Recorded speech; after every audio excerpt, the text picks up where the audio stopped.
Dan bisa jadi kalian menyukai sesuatu padahal itu buruk untuk kalian, dan Allah lebih tahu sedangkan kalian tidak tahu. Ini adalah nasihat pertama tentang menghadapi takdir buruk. Apa nasihatnya? Gak semua hal yang kita benci dalam hidup itu artinya buruk buat kita, teman. Dan gak semua juga hal yang kita sukai dalam hidup kita artinya baik untuk kita. Terus gimana Ustaz? Allah lebih tahu mana yang terbaik dan kita nggak tahu. Sehingga cara pertama menghadapi takdir buruk adalah katakan saja Allahu a'lam. Allah lebih tahu. Allah lebih tahu. Jadi ketika kita misalnya kayak gagal dalam satu urusan, bilang aja Allahu a'lam. Allah lebih tahu yang terbaik buat saya. Mungkin ini bukan yang terbaik. Karena seringkali hal-hal yang kita anggap buruk, yang kita gak suka, yang kurhun itu artinya benci. Ternyata justru itulah yang menjadi titik balik yang membawa kita kepada sesuatu yang luar biasa di masa depan. Kita gak pernah tahu. Sering kan kita dengar cerita kayak orang yang itu adalah kebaikan untuk kalian, dan bisa jadi kalian menyukai sesuatu padahal itu buruk untuk kalian. Kata kuncinya, Allah lebih tahu sedangkan kalian nggak tahu. Jadi banyak teman-teman peristiwa keadilan, mencegah kemungkaran. Itu udah soal hukum sih.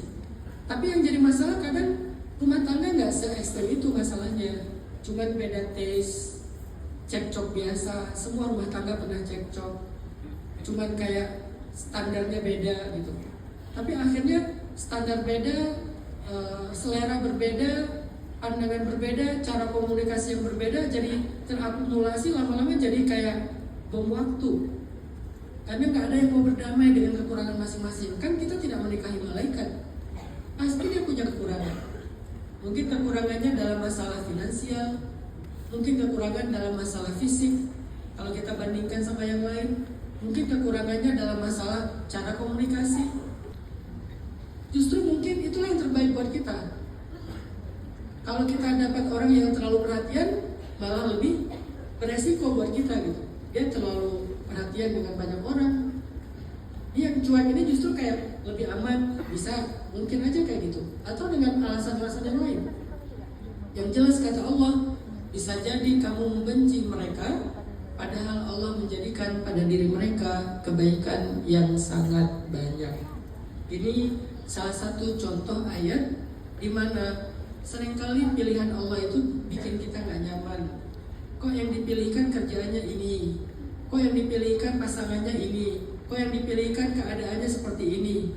Seringkali kita mempertanyakan itu. Kenapa saya jadi anak dari keluarga kayak gini? Kenapa saya jadi orang Indonesia? Kenapa saya jadi orang Bengkulu? Kenapa saya jadi orang Aceh? Kenapa saya jadi orang Jawa? Kan kita gak bisa milih itu kan? Takdir kan yang memilih itu kan? Kita gak pernah bisa memilih siapa orang tua kita, bahkan siapa pasangan kita nanti, karena itu sudah ditulis di dalam takdir Lauhul Mahfuz. Pertanyaannya, gimana cara berdamai dengan semua takdir-takdir itu? Katakan saja Allahu a'lam. Lalu setelahnya bersabarlah. Butuh waktu untuk melihat bahwa sesuatu yang kita benci hari ini adalah kebaikan di masa depan untuk kita. Saya sampai menyimpulkan takdir buruk adalah bilang qadarullah. Udah begini takdirnya. Apa maksud dari kata-kata qadarullah? Qadarullah itu gak mungkin ketukar sama orang lain.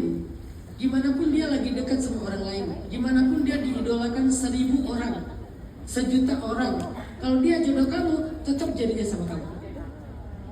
Kalau dia jodoh kamu, walaupun kamu menghindar, walaupun kamu benci, walaupun kalian saling ngoblok nomor, walaupun kalian jauh-jauhan, yang satu di Bengkulu, yang satu lagi di Prindavan misalnya,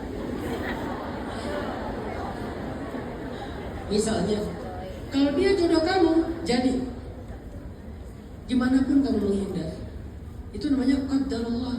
Tapi kalau dia adalah jodoh orang lain, gimana pun kalian dekat, gimana pun kalian tinggal satu rumah atau bertetanggaan, gimana pun kalian pacaran 20 tahun, sejak TK udah pacaran, kalau dia jodoh orang lain, kamu gak akan jadi sama dia. Itu namanya takbir. Karena lahir, mati, rezeki, jodoh, peristiwa-peristiwa itu semuanya takdir tetap dan tidak berubah. Sehingga Tapi di dalamnya itu penuh tidak cemara seperti itu. Ya, sekilas seperti itu sampai tahun 2020 saya juga pertama istikharah, kedua istisyarah, ketiga istifta. Istikharah, istisyarah, istifta. Ini 3 cara kita memilih dalam hidup. Istikharah itu adalah meminta pendapat Allah lewat ilham, lewat mimpi, lewat kecenderungan hati. Istikharah, dan insya Allah semua kita udah populer tentang itu. Kedua, istisyarah. Istisyarah itu akar kata yang sama dengan musyawarah. Apa itu istisyarah? Mendengar pengalaman orang yang berpengalaman di bidangnya. Jadi kayak misalnya kasus Kak Septi, misalnya karirnya Kak Septi itu mau apa misalnya? Coba Kak Septi lebih banyak diskusi dengan orang yang di bidang yang sama. Kira-kira kalau melanjutin pendidikan di situ tuh seberapa sulit, seberapa berat, dan ada peluang apa untuk saya tetap bisa sesekali mungkin menjaga ibu atau apa. Jadi kan kita jadi lebih tahu ya kesempatan-kesempatan, kondisinya. Kalau kita udah konsultasi dengan orang yang berpengalaman. Kalau enggak, kita jadi nggak punya bayangan. Seolah-olah kita harus memilih. Kadang-kadang nggak perlu memilih juga. Bisa sambil pendidikan, bisa sambil ngerawat ibu. Misalnya nih, saya nggak tahu ya pengalaman di bidangnya. Dan yang ketiga, istifta. Cari tahu apa hukumnya secara syariat, apa yang kita inginkan, halal nggak, ada syubhatnya nggak. Kalau 3 hal ini kita tempuh, insya Allah pilihan kita itu udah punya pertanggungjawaban. Itu yang pertama. Kedua, anak yang melanjutkan menyebutkan ciri-ciri hamba yang disayang oleh Allah. Bahasa Al-Qurannya Ibadur Rahman. Arti Ibadur Rahman, hamba yang disayang sama Allah.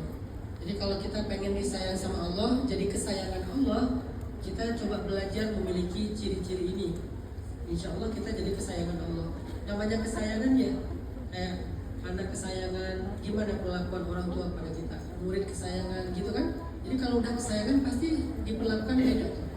Nah, apa ciri atau syarat menjadi hamba kesayangan Allah? Allah berfirman, wa ibadur rahman alladzina yamshuna 'alal ardi haunan wa idza khatabahumul jahilun qalu salama. Hamba yang disayang Allah itu adalah yang hidup di muka bumi dalam keadaan haunan. Apa itu haunan? Haunan itu tenang, gak gampang terpengaruh, gak gampang terpancing. Itu namanya haunan. Nabi SAW pernah qaribin sahlim. 4 sifat yang gak mungkin membuat seseorang masuk neraka. Bahkan asap neraka aja gak mungkin. Ini istimewa banget 4 sifat ini. Kita sering banget minta surga. Padahal yang lebih penting daripada minta surga apa? Minta dibebaskan dari api neraka. Karena gak semua orang yang masuk surga itu artinya terbebas dari api neraka. Ada orang yang dikabulkan masuk surga tapi mampir dulu. Nah, yang lebih penting daripada minta surga adalah minta dibebaskan dari api neraka. Dan ada 4 sifat yang membuat seseorang terbebas dari api neraka. Hayyin, layyin, qaribin, sahlim. Hayyin, tenang. Layyin, lembut. Qaribin, akrab. Qarib itu bahasa Arab jadi bahasa Indonesia, sahabat karib. Qarib itu artinya dekat, gampang akrab. Sahlim, mudah.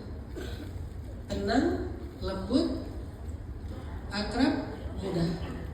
Ini hubungannya dengan manusia, butuh waktu saya. Saya nggak bisa kasih metode atau tips kecuali waktu. Jadi kita harus kasih kesempatan. Kadang ada banyak hal yang kita nggak bisa selesaikan sendiri, tapi waktu bisa. Maka bertemanlah dengan waktu.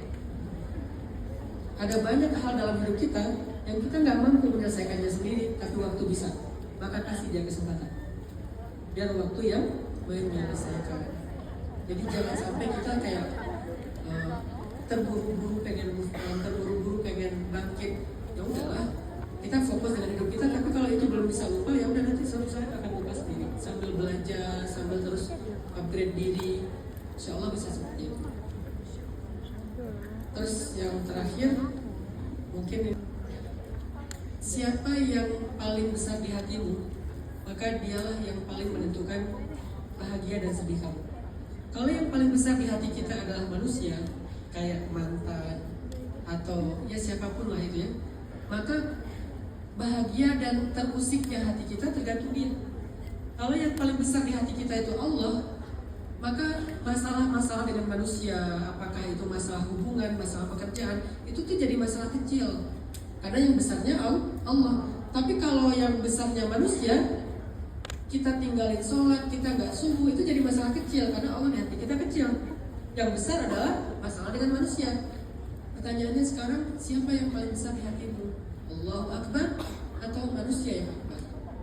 Kita belajar menjadikan Allahu Akbar, Allah yang paling besar di hati kita. Barulah nanti masalah dengan manusia itu menjadi masalah kecil.